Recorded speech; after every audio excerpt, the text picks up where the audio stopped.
Here with third-year women's co-head coach Brooke Stoehr. Coach, an up and down kind of week, but certainly a milestone that we need to start off talking about. Janelle Perez, 26 more points on Saturday at McNeese, and becomes the second NSU player this year to reach 1,000 career points. She's been a special one since she stepped on campus. She has, and I didn't realize it even until Saturday when I got the note. And I think the neatest thing about Janelle is that she doesn't care about that. She probably doesn't even know that she scored 1,000 points, and we'll share that with the team. But it is a unique milestone, and what she's been able to do in conference play, when you look at her efficiency and the numbers that she's put up with the amount of shots she's taken, is pretty special. You go back and you look at her points per possession and kind of her ranking in the country. She's in the 99th percentile points per possession with some pretty elite company, and doing that at 4'11" or 5'2" is pretty impressive. But the bottom line with her is she just wants to win. She's in the gym when we get back on Saturday from McNeese, and is in the gym shooting after scoring 26, but she just wants to win. She's a competitor, and I think we all love that about her. And the bottom line for you guys right now as you head into the final 5 regular season games of the year is to get wins. You got 2 coming up at Nicholls, at New Orleans. When the Colonels came up here about a month ago, it was a wild game, a great game. One you guys pulled out late, a 1-possession game that you've had some success at this year, and I think that's probably in large part to the veteran presence of Janelle Perez and Chelsea Rogers, and the list goes on. Yeah, I think so. We didn't play very well offensively, especially in the first half. I thought we'd made some plays in the second half to kind of ignite a little bit of a run and get us over the hump against Nicholls, but Doobie does a great job.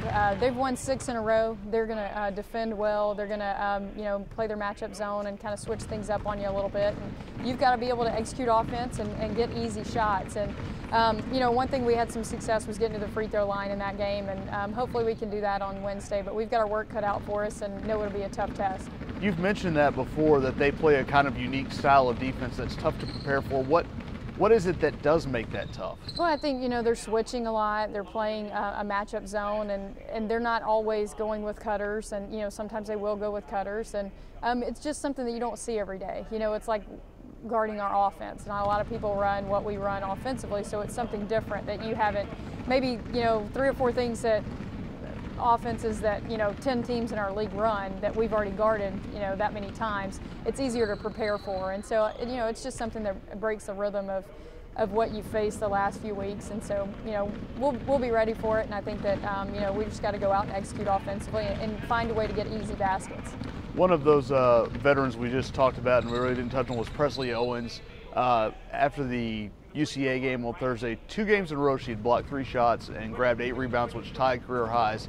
What has she done differently this year? I mean, we talked about her offense early in the season, but it looks like now everything's kind of rounding into form, probably from what you'd expect from a second-year JUCO transfer. She plays extremely hard, and the one thing about Presley, she gives us every ounce of energy she has for every possession that she's out there.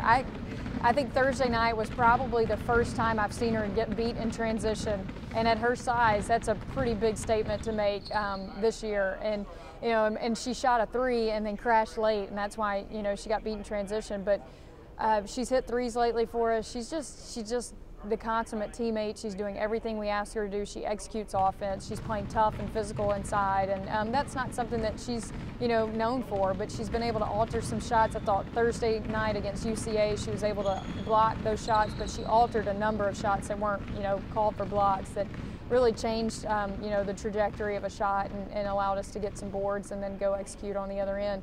But she just gives us so much from a confidence standpoint of we know what we're going to get with her. What does that presence do for a team that really is not very big physically, to have someone in there that is starting to come around? Chelsea Rogers has been a solid rebounder for you for 2 years, but Presley, with that surge, kind of gives you a second person that can box out and grab boards and maybe flip a possession or 2. It does. It's huge. I think, at this point in the season, you're playing possession basketball. We try to play that way year-round, but, you're playing possession basketball, and those boards and extra possessions mean so much. And I think the biggest thing for Presley is just consistency, and that's what we get with her. And you don't have a lot of ups and downs and, extreme highs and extreme lows. She's just been very consistent.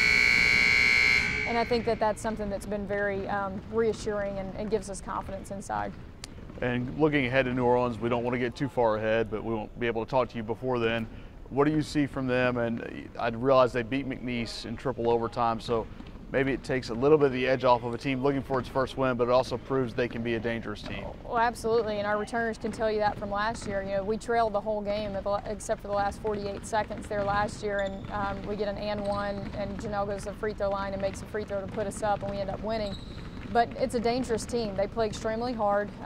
They're going to change up defense. They're going to play a lot of zone. They're going to trap and run and try to force you into some turnovers and try to force you to play at a little bit more frenetic pace. And we've got to do a great job of playing with poise, getting easy shots, not settling for quick jumpers. And then we've got to do a great job. They've got a couple of kids inside that can score and can rebound. And we've got to do a really, really good job of not allowing them easy looks at the basket.